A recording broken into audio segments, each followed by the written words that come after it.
Hey guys, welcome to Photoshop JazzedTutorials. I'm teaching you guys today some back to basics techniques. I just recently took an online course in Photoshop for basic techniques and stuff like that, and I thought it'd be cool to share with you guys. I'm assuming a lot of you might think I've taken a Photoshop class and that I know all these advanced things because I took a Photoshop class.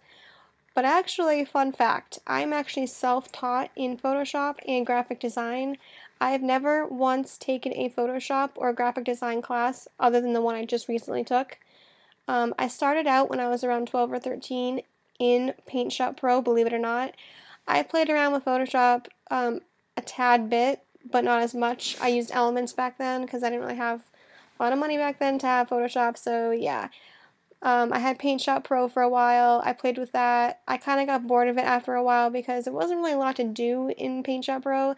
It's a step down from Photoshop, in case you're wondering, so I wouldn't quite use that for any of the techniques I show you on here because you probably cannot do any of that in there. But I outgrew Paint Shop Pro pretty quickly. I learned a lot and thought, well, what's the next step from that? And one of my friends, she had Photoshop CS3 at the time and goes, hey, I like Photoshop way better. Here, have this.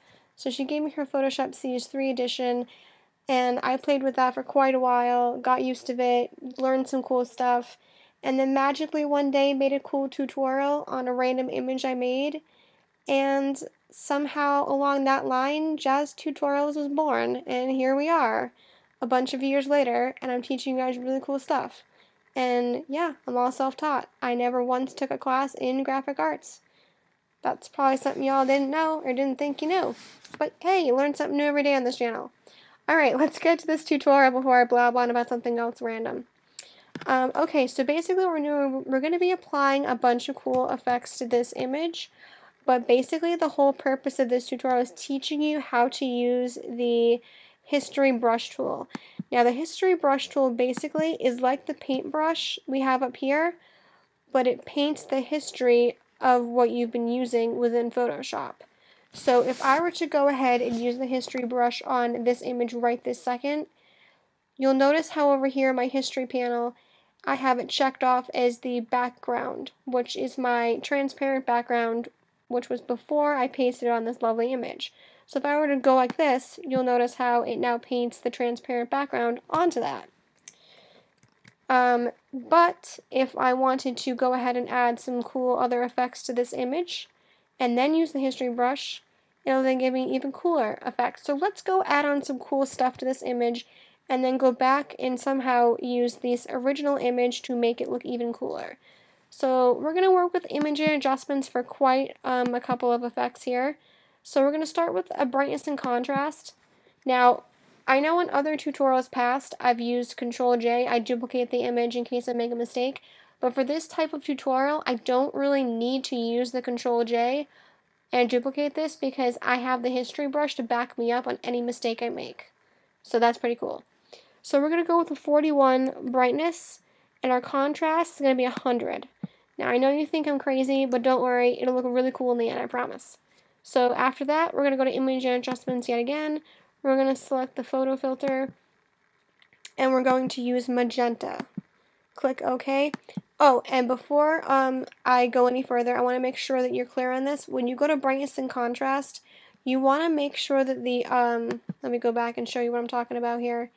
Under brightness and contrast, sometimes the use legacy is checked off.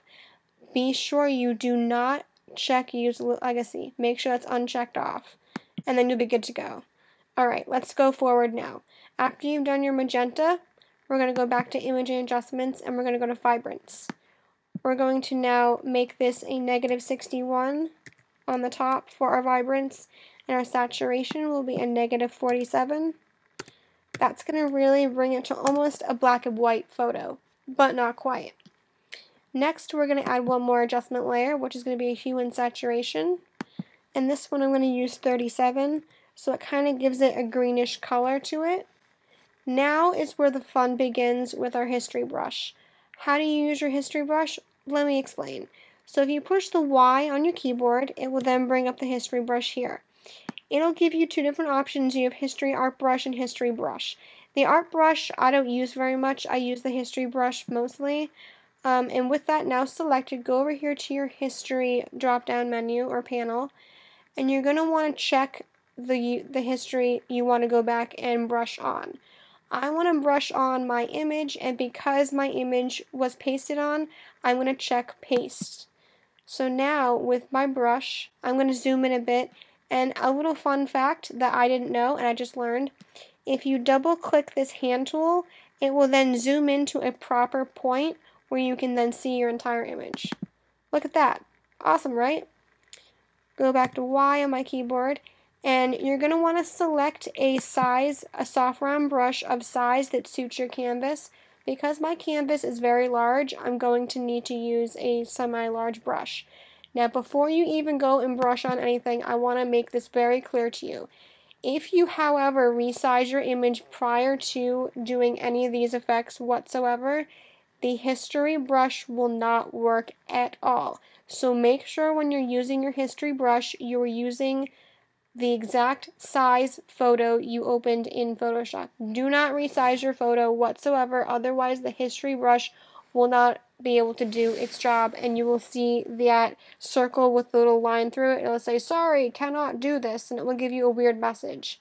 So if you see that weird message, it's because you've resized your photo or done something prior to any of this, and that will then let you know you cannot go any further. So yeah, I just want to make that clear. So once you have all of that done, and you click on and you check off your image where you have the history, we're going to then brush on top. I'm just going to brush out her lips here because I want to bring those out. Okay, now you'll notice how that's very bright and very kind of not ridiculous, but it's overpowering to the image. So how are we going to fix that? Well, this is what you do. Go over here to edit, and it will let you fade the history brush. Pretty nifty. We're going to set that to 50% opacity, and that will then really blend in nicely with our photo.